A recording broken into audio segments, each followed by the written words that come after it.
Assalamualaikum guys, kembali lagi di channel Sutoyo Lurah. Jangan lupa komen, like, subscribe, dan share.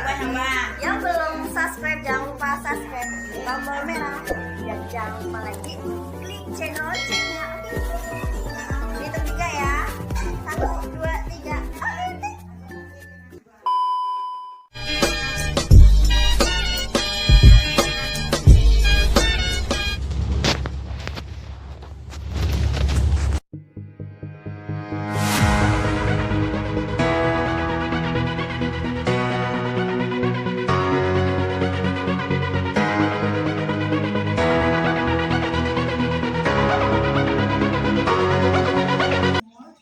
Yang terhormat Bapak Dewi Santi selaku Sekjen dari Kecamatan Jatiluhur. Yang terhormat Bapak Asep Kapten selaku Kepala Seksi Pengawasan Tugas dari KPP Pratama Kota Bumi.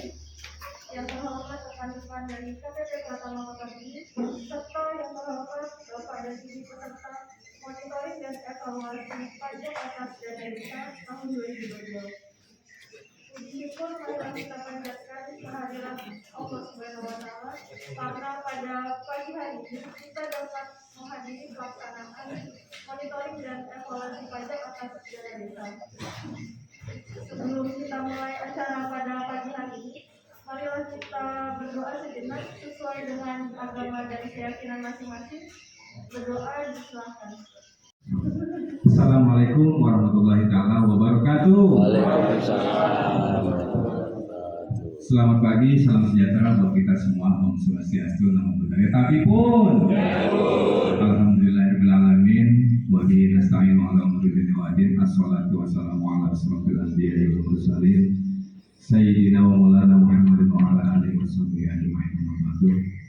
Yang terhormat Bapak Asep beserta rombongan dan jajaran KPP Pratama Kota Bumi, dan yang kami hormati seluruh jajaran kepala kampung baik dalam wilayah Kecamatan Penawar dan Kecamatan Gedong Baru, beserta jajaran aparatur kampung, juru tulis, kaum keuangan maupun operator yang sempat hadir pada kegiatan pada pagi hari ini. Pun beberapa monitoring yang kami lakukan ini menyangkut 4 bidang, tentunya di penyelenggaraan pemerintahan, kemudian pembangunan, pembinaan dan pemberdayaan, bahkan juga kami monitoring kegiatan perpajakan. Apakah kampung sudah merealisasikan pajak baik yang bersumber dari APBD maupun APBN. Nah, sejatinya juga Pak Asep, kami di kecamatan dan kami selagi kawan-kawan aparatur kampung ini tidak mau manajemen keuangan termasuk pajak, Bapak Kepala Kampung tidak tahu. Artinya kalau Bapak Kepala Kampung tidak dilaporkan, ya Pak Kepala Kampung tidak tahu gitu Pak Asep. Jadi artinya maju mundurnya pengelolaan keuangan desa ini sebenarnya ada di ranah PPKD. Karena status kapasitas kepala kampung hanya sebagai PKD untuk memegang kekuasaan pengelolaan keuangan desa. Yang sudah barang tentu berdasarkan Permendagri, kawan-kawan aparatur kampung sudah diberikan mandat melalui surat keputusan kepala kampung tentang pelaksanaan pengelolaan keuangan desa. Nah, artinya Bapak Ibu, pengelolaan keuangan dana desa ini ada di kawan-kawan aparatur kampung, hingga hasilnya dilaporkan oleh kepala kampung. Nah, itu menurut regulasi yang dilaporkan. Saya baru juga di sini Pak Asep, baru 2 bulan setengah, dan sebelumnya saya di Kecamatan Penawar Tama, dan kebetulan yang hadir di sini alhamdulillah rata-rata sudah kenal, sehingga sedikit banyak 80% saya tahu kondisi pengelolaan keuangan dari desanya. Kalau untuk Gedong Baru saya masih belajar ya Pak Kris ya, masih penyesuaian ya, 2 bulan. Nah, artinya alhamdulillah mudah-mudahan untuk penyetoran pajak PPH, apakah itu 21, 22, 23 maupun 25 dan sebagainya, mudah-mudahan dalam wilayah Kecamatan Penawar Tama dan Gedong Baru ini aman Pak. Ada hari ini beberapa kampung dari Kecamatan Gedong Baru yang sudah menitipkan pembayaran PBB tanah G2R untuk disbenda. Nah, mungkin itu saja sementara Pak Asep dan kawan-kawan kepala kampung, nanti kami berharap kawan-kawan peserta yang hadir bisa mengikuti secara hikmat rangkaian proses sosialisasi dan monitoring ini agar supaya ada hal-hal manakala yang ingin kita tanyakan, ingin kita konsultasikan, sekiranya jangan takut dan jangan malu. Mudah-mudahan saya kegiatan acara ini kita semua sama-sama mengerti dan bisa menakarusahakan perpajakan yang diharapkan terrealisasi 100% pada saat segmen-segmen yang akan dilalui. Mungkin itu saja Bapak Ibu. Akhirul kalam billahi taufiq wal hidayah. Wassalamualaikum warahmatullahi wabarakatuh.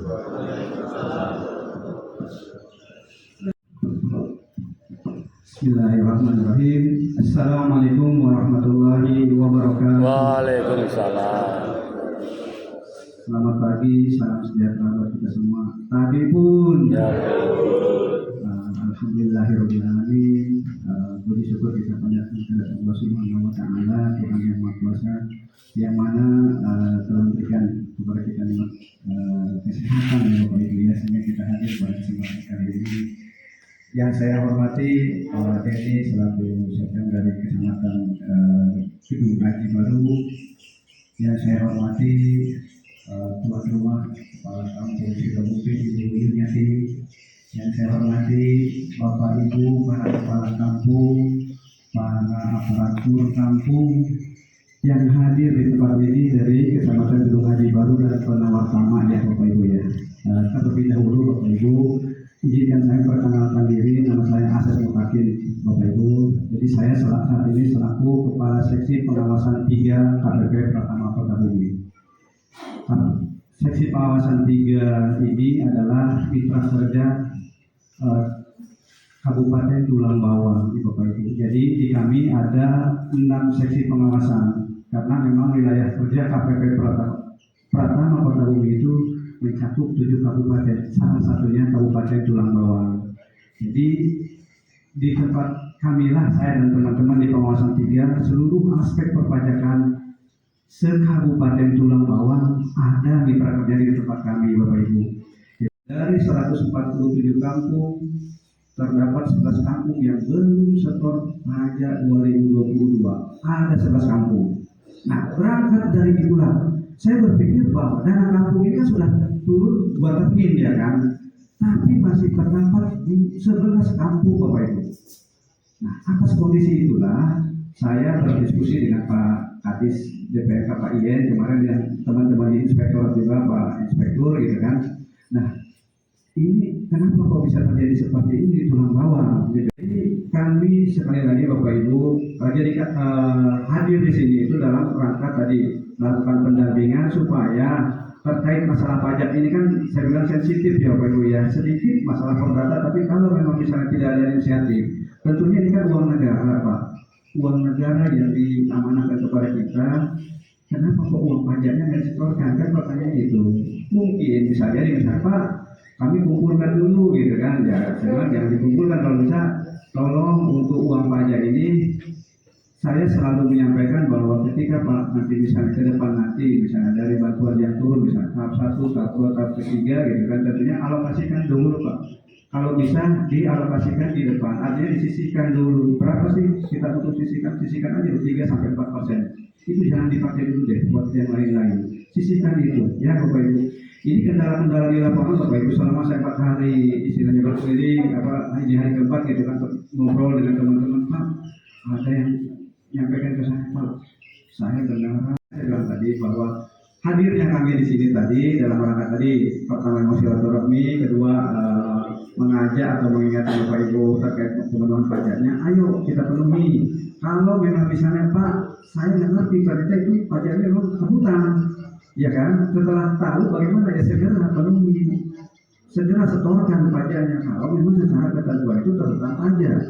Kami pun terbuka Bapak Ibu, kalau memang misalnya ada kegiatan yang memang sekiranya tidak dikenakan pajak atau tidak terhutang pajak, kami sampaikan. Mungkin misalnya di Bapak Ibu kan dengar Pak, kata yang sebelah kena pajak, yang sebelah sini nggak kena pajak, yang benar yang mana? Nah di forum inilah gitu kan, kita berdiskusi, saya bilang ayo kita buka mana yang misalnya keraguan, mana yang kebingungan Bapak dari sisi perpajakan. Kalau secara umum Bapak Ibu, saya selalu mengklasifikasikan sebetulnya untuk dana desa ini pajak itu tidak terlalu banyak Bapak Ibu. Satu itu yang jelas memang rinciannya ya, kadang-kadang kan mohon nanti Bapak Ibu ketika berbicara pajak kaitannya dengan dana desa itu tidak lepas satu, yang pertama adalah PPN ya, pajak pertambahan nilai. Oke, itu dulu tarifnya 10%, sejak April ini 11%. Ya, itu ada perubahan tarif sejak April 2022 ini Bapak Ibu. Kemudian ada PPh pasal 22. Pasal 22 berapa tarifnya? 1,5%. Pasal 22 ini berlaku atas pembelian atau pengadaan barang. Ya, atas pengadaan atau pembelian barang belanja yang sesuai ketentuan di atas 1 juta atau ketentuannya masuk 2 juta kan gitu. Nah, yang kedua adalah PPh pasal 23. 23 ini adalah terkait dengan sewa Pak. Kalau misalnya Bapak Ibu misalnya menyewa, misalnya ada kegiatan misalnya pengerasan jalan, misalnya sewa alat berat, ya, nah, di situ sudah ada Bapak Ibu PPN yang terhutang dan PPh pasal 23. 23 berapa persen Pak? 2%. 23 itu murni dikenakan atas jasa. Karena ceritanya kita nyewa ya Pak ya, kita bayar, kita pungut, kita potong, kita setorin PPN dan PPh pasal 23. Nah, yang selanjutnya ada juga PPh pasal 21 Pak Bu. Pasal 21 itu dikenakan bagi kegiatan yang sifatnya pembayaran honor. Ya, honor atau transfer. Umpama nih misalnya di kampung kita ada misalnya kegiatan penyuluhan posyandu, ya kan? Para penyuluhnya kita kasih uang transport misalnya sih satu contoh ya Pak ya Bu ya, gitu kan? Kita kasih transport, kita kasih honor. Atas honor itu Bapak Ibu tolong dipotong PPh pasal 21-nya sebesar 5%. Berapapun honornya. Jadi saya sampaikan itu ketentuannya seperti itu Bapak Ibu ya. Nah, jadi secara umum sebetulnya pajaknya cuma itu aja Bapak Ibu yang terkait dengan dana desa itu. Kalau untuk PBB nanti ranahnya teman-teman di Bapenda ya, artinya kami tidak masuk ke situ karena memang itu kan sifatnya kolektif dari pajak P2 ya kan. Nah, jadi terkait tadi Bapak Ibu secara umum itulah pajak-pajak yang di yang bersinggungan atau berhubungan dengan pajak dana desa. Tentunya mungkin di lapangan memang ketika misalnya ada transaksi tertentu, seperti contoh nih Bapak Ibu ya, saya singgung di sini Pak, kalau secara alokasi dari dana desa itu kan ada dialokasikan undang-undangnya atau aturannya mengatur untuk ketahanan pangan, betul ada nggak ya? Ketahanan pangan ya kan sekian persen, kalau nggak salah berapa? 20%? Berapa? 20 ya, 20%. Nah, terkait dengan ketahanan pangan ini, itu memang ketahanan pangan. Nah, akhirnya pada kesempatan ini Bapak Ibu, pada kesempatan monitoring ini kami memastikan kembali bahwa nanti kami panggil satu-satu menghadap teman-teman ya, nanti ke teman-teman yang di sebelah kanan saya, memastikan kembali bahwa pajak-pajak yang selama ini yang terhutang, mana yang belum, nanti tolong kalau memang misalnya ada yang kurang, mari saya mengajak komitmen di awal sama-sama Pak, komitmen kita penuhi kalau memang ada kekurangan itu. Karena tentunya kemarin juga ada yang bertanya Pak, saya misalnya kepala kampung baru nih Pak, baru April ini misalnya kan, ternyata yang sebelumnya ada masalah pajak, artinya ada sedikit tunggakan pajak ya 2021 mungkin 2020 ada pertemuan. Kalau dari pajak bisa nggak masih pengurangan Pak? Saya kepala kampungnya baru katanya gitu, baru ya 4 bulan begitu Pak, 6 bulan gitu kan, dia pusing gitu Pak, mau curhat ke saya secara 4 lantai gitu. Pak, saya bilang mohon maaf Pak, secara ketentuan pajak kami tidak punya kapasitas untuk mengurangkan karena itu uang negara, saya bilang aturannya sudah jelas. Makanya saya bilang, saya selalu wanti-wanti saya bilang itu kepada kepala kampung, teman-teman aparatur atau misalnya aparatur desa, aparatur kampung, Pak jangan main-main dengan uang pajak. Terus yang kedua, berhubung itu dikunci, jadi waktu kita di Penawasama kan udah ada pernyataan tuh 2000 sekian kita udah lunas kalau ada tunggakan ada di situ. Itu juga di rumah dia Pak, si operator saya dan dia masih kuliah di mungkin besok pulang. Nah terus yang ketiga, saya tadi itu kan paling anunya operator yang bagian keuangannya itu paling dia itu salah tanggal. Jadi PPN-nya itu dia dibayar 15%, Pak. Nah yang saya tanya itu, iya tadi yang kekurangan harus dibayar. Kalau kelebihan, Kalau kelebihan itu bisa dibalikan enggak? Enggak. Ya, terima kasih Pak.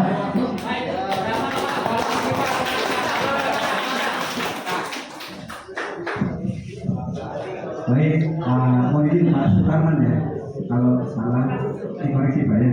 Nah, saya sengaja Pak, karena saya singgung di awal ini terkait kelebihan ini. Ternyata Pak Sukarman ini luar biasa, sudah respon duluan. Dan pendukungnya bos, sepakat Pak, setuju gitu kan. Jadi terima kasih Pak Sukarman. Langsung poin ini sih sebenarnya masalah kelebihan ya Pak ya. Jadi Bapak Ibu seperti forum ini saya sampaikan bahwa Pak, kalau misalnya atas pajak itu misalnya ada kelebihan setor, bisa terjadi karena misalnya double setor ya Pak ya, atau memang saya lebih tarif bisa gitu ya. Ya saya paham, intinya lebih kan Pak ya, cuma sumbernya bisa karena kelebihan tarif karena ketidaktahuan teman-teman menyetorkan pajak, atau misalnya sudah jelas disetor lagi double gitu kan. Nah, bagaimana atas kondisi tersebut? Jadi Bapak Ibu perlu saya tegaskan kembali bahwa atas kelebihan itu tentunya memang tidak bisa diberikan kembali. Tetapi ini aturan ketentuan mengatur seperti itu memang Bapak Ibu. Tetapi Bapak Ibu atas kelebihan tersebut ya kalau Bapak Ibu diperhatikan karena ini beberapa terjadi di kampung yang terjadi kondisi seperti ini. Atas kelebihan tersebut bisa dipindah bukukan. Artinya dipindah bukukan di mana Pak? Ketika misalnya kita ada kelebihan, contoh misalnya 5 juta ya Pak ya, atas misalnya kegiatan pembayaran pajak yang sudah kita setorkan. Ibaratnya kan kita punya tabungan Pak. Nah kalau ada kelebihan tadi Bapak Ibu, tolong kami dikasih tahu. Artinya saya tadi dikomunikasikan Pak, kami lebih gimana setor. Tentunya kami kan akan memverifikasi Pak, lebihnya gimana ceritanya. Lebih setor Pak, ini memang 2 kok. Setorannya benar gitu kan. Nah, ketika nanti misalnya masuk seperti itu kondisinya, atas kelebihan tadi Pak, kita proses pemindah bukuan. Jadi Bapak Ibu nanti yang 5 juta tadi bisa kita alokasikan untuk membayar pajak atas kegiatan selanjutnya Bapak Ibu. Yang lain, umpama misalnya terjadi nih misalnya di bulan September ini, kan kita ada 3 bulan ke depan misalnya. Oh ternyata di bulan Desember nanti ada kegiatan yang memang pajaknya terutara. Pama misalnya contoh Pak nih, dia misalnya Pak, kita di Desember pajak yang harus dibayar misalnya 10 juta. Kan kita punya tabungan tadi 5 juta ya Pak ya. Pindah bukukan dulu ini Pak. Nanti hubungi dengan teman-teman AR tadi, hubungi kami proses ini. Nah tentunya nanti yang 5 juta ini bisa mengurangkan atas 10 juta tadi sehingga Bapak yang setor itu cukup 5 juta. Jadi gitu ya Bapak Ibu ya. Jadi perlu saya sampaikan bahwa Pak kalau ini mengejala sifatnya memang tidak bisa dikembalikan Pak. Tapi jangan khawatir, ini bisa dipindah bukukan. Terus Pak umpama misalnya Oktober, November, Desember ini kami sudah tidak ada kegiatan lagi nih, tapi kami punya tabungan. Bisa nggak kami bawa ke bulan tahun 2023? Ya kan? Bisa terjadi seperti itu ya Bapak Ibu. Ya, mungkin ada beberapa desa yang memang sudah tidak ada lagi misalnya tahap 3-nya bisa Bapak Ibu. Bisa gitu. Jadi untuk pemindahan bukuan tadi bisa ke bulan berikutnya ataupun ke tahun berikutnya. Seperti itu ya Pak Sutarman ya. Tentunya gitu tadi saya namanya kami terus terang Pak concern terbuka. Kalau memang kurang bayar ya segera harus dibayar. Kalau lebih bayar ya kami juga membuka sesuai ketentuan tadi Pak. Tapi memang tadi aturannya Pak, kelebihan tadi aturan undang-undang perpajakannya tidak mengatur untuk pengembalian secara cash, tapi diatur melalui pemindahan bukuan. Tentang dari 20% ketahanan pangan tadi itu kan kalau pembelian bibit dan pengadaan hewani. Tapi kalau untuk infrastruktur itu PPN-nya masih terkena atau enggak Pak? Gitu ya. Terima kasih Pak ya. Tadi terkait pertanyaan tadi Pak. Jadi ini memang lebih spesifikasi lagi Pak terkait dengan BLT. Ketika nanti misalnya dana BLT ini kan dipakai untuk di luar pengadaan bibit tapi infrastruktur, misalnya alokasikan untuk itu. Apakah itu tentang PPN atau dan pajak PPN dan PPN-nya? Saya sampaikan di sini adalah terutang Pak. Terutang karena pajak itu bukan melihat secara bukan dari sumber apanya, induk dana alokasinya untuk ketahanan pangan, tetapi melihat adalah di situ dari proses tadi misalnya infrastruktur. Ketika misalnya mohon maaf Bapak, dana alokasi misalnya tadi untuk ketahanan pangan kita pakai sewa untuk misalnya mohon maaf tadi misalnya sewa alat ya contohnya atau pengadaan dari infrastruktur. Tentunya saya tegaskan di sini bahwa secara ketentuan karena transaksi yang adalah pengerjaan infrastruktur atau persewaan alat di situ terletak PP dan PPH.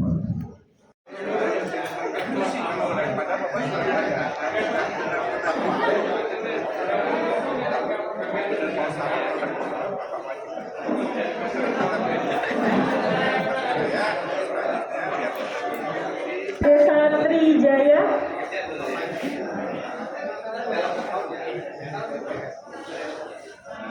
Trijaya ada.